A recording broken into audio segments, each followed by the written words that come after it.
Welcome to Bird Dog Politics. I'm BDP. Today's episode, my very first daily news.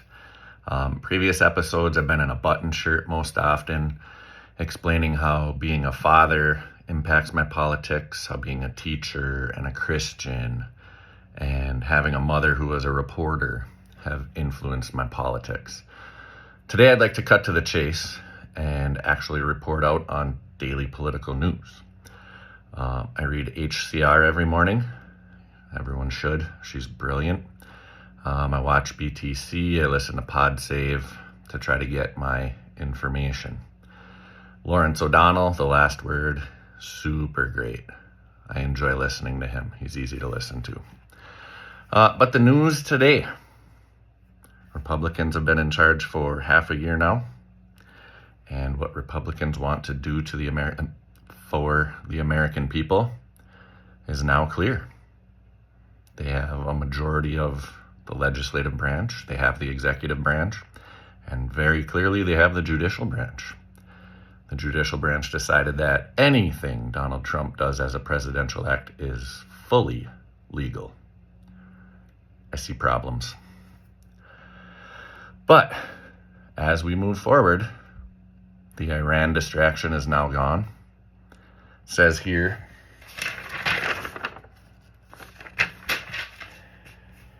that Iranian officials called Donald Trump's strike pretty weak. Not much was done. And Donald Trump announced that he gave permission to the Iranians to bomb the U.S. base in Qatar. So, the U.S. strike on Iran did nothing.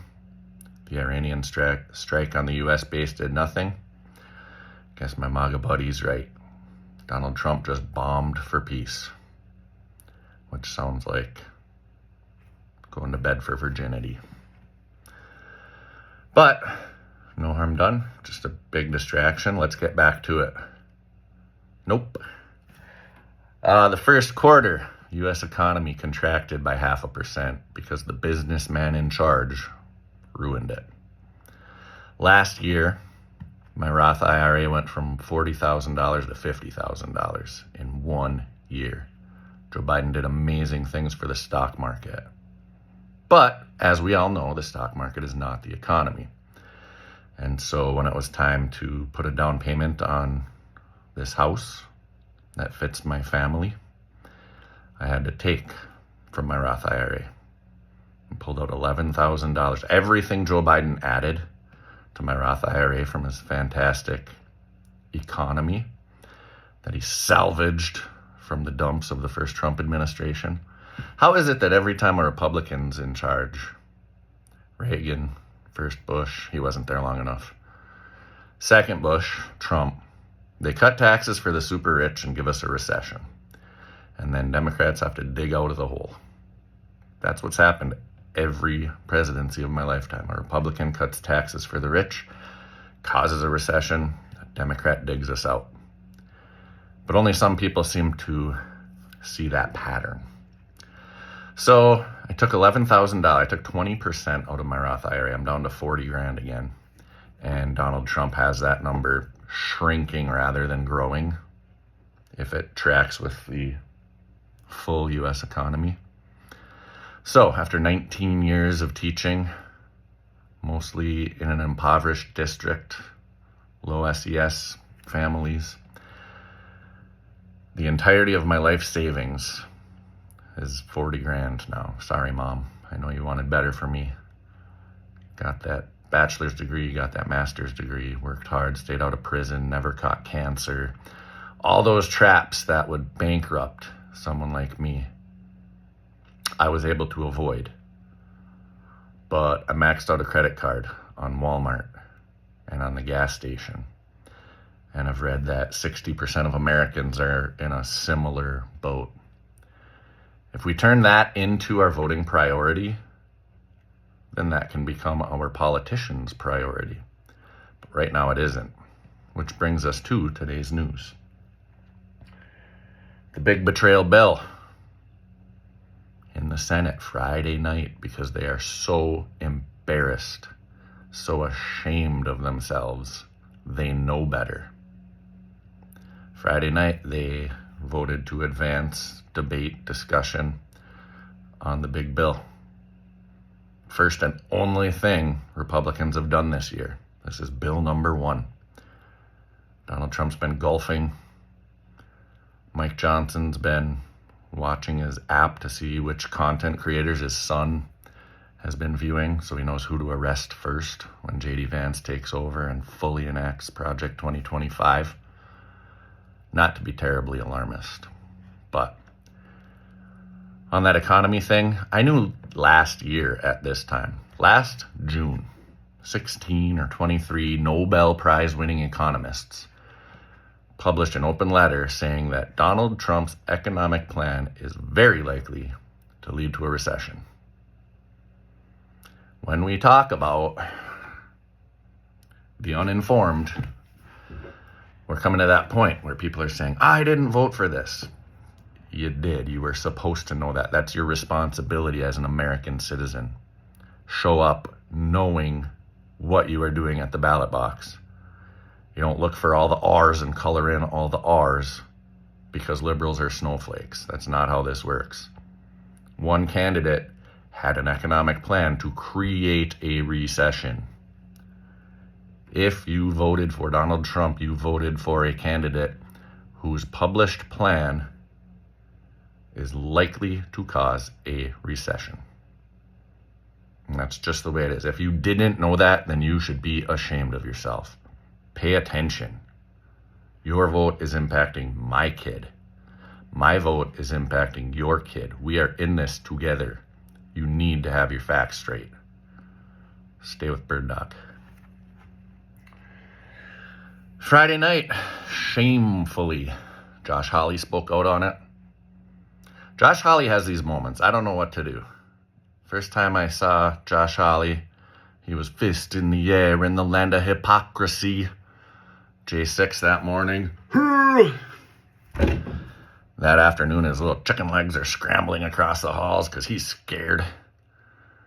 They erected gallows. They want to hang Mike Pence. They're so pissed. They're not making ends meet. And somebody in power has to pay. Been there, felt that.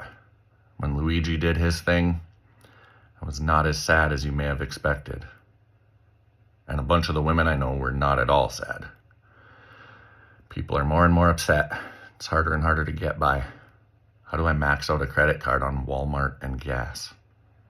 Unacceptable in this country. And I've got it good. A lot of my buddies would trade headaches with me. I make a decent salary. I make more money than a lot of my friends do, but not enough to get me anywhere. So Josh Hawley spoke out. He said, I don't know, these cuts are going to hurt rural hospitals. These cuts are going to hurt the working poor. I don't know if I can support it. I got a feeling Josh Hawley might support it. Lisa Murkowski, brilliant. Cutouts for Alaska and Hawaii. They don't have to be punished so hard so that Lisa Murkowski can preserve her political power. Great move, Lisa. Super smart. Way to be a tactful politician. Alaska and Canada won't have the Medicaid cuts that are about to punish everyone else.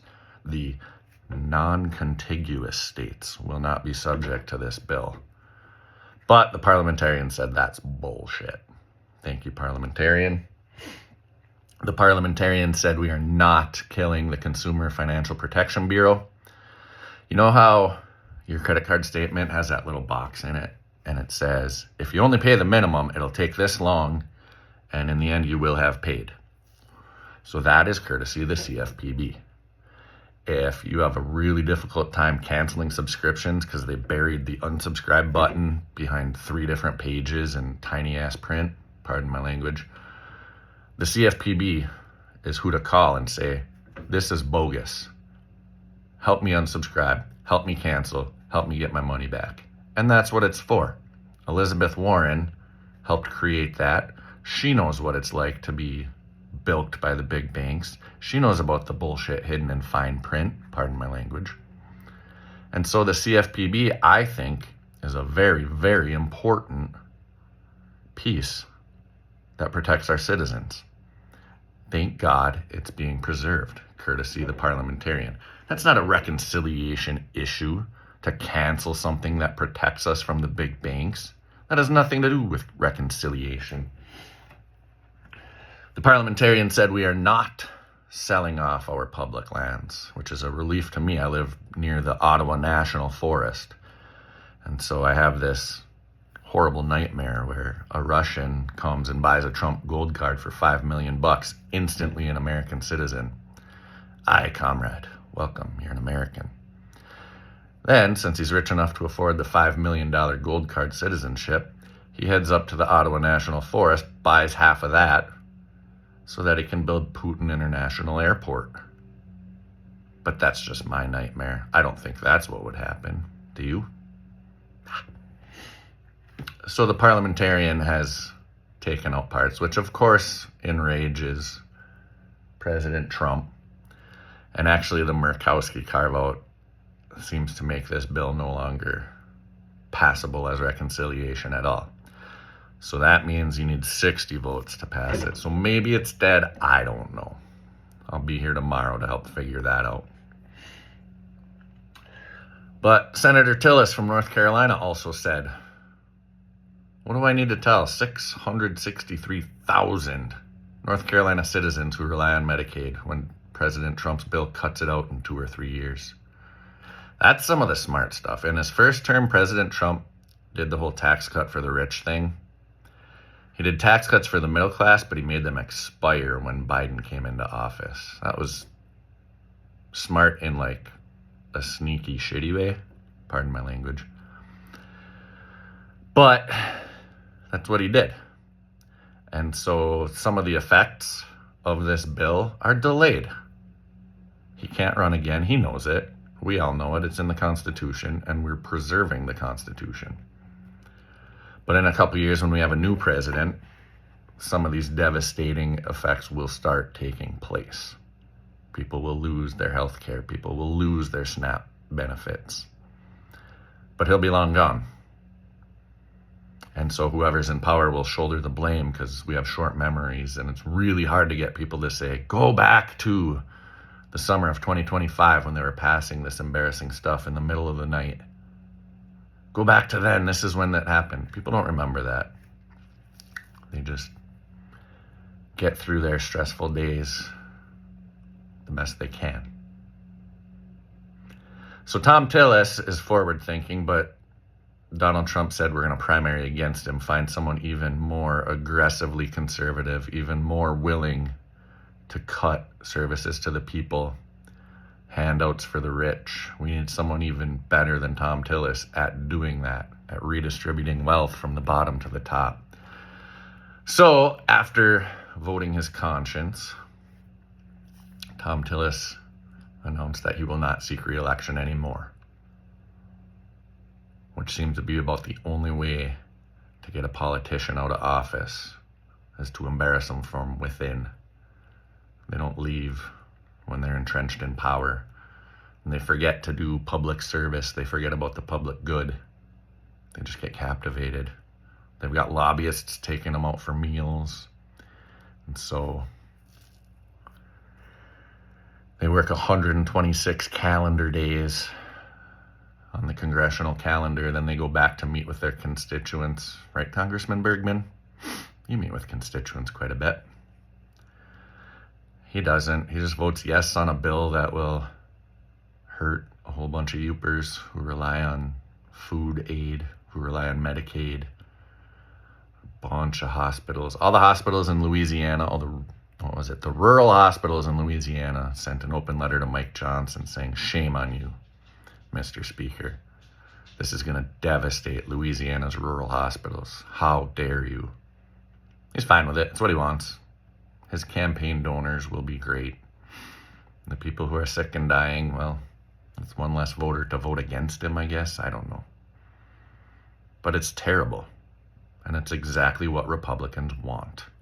It's exactly how Republicans feel about this country and its poorest citizens. And I don't know about you, but I kind of feel like I'm one of the poorest citizens. I'm not in that elite class. I didn't fly to Bezos' wedding. I didn't go to his foam party with his kid and his bikini wife. I am trying to make ends meet. I'm trying to pay down credit cards and raise a family and enjoy my time in this country. And it gets tougher and tougher and tougher to do. And this bill does nothing to help us.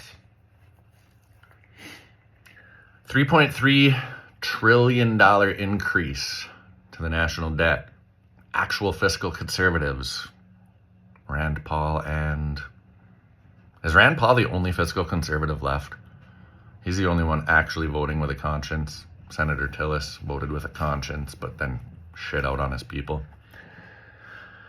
Fiscal conservatives, looking at you. $3.3 trillion increase to the national debt, even though you're cutting services. Where's all that money going? Back into the hands of the rich so they can create jobs. Remember when they tried to teach Joey how to use air quotes? Oh my Christ. Good stuff. $1.2 trillion in cuts. This is not a bird dog. This is Lou the Newfie. Get out of here, Lou. Cuts to SNAP. So my hungry students. My school has been providing free breakfast every morning, free lunch every afternoon, and our school board agreed to pay for a snack midday because our school board is aware that many, many, many of our families are hurting. Many of our families cannot afford food. And so all summer long, the school also has been providing sack lunches. And some people can sign up to receive lunches all week long, all summer long.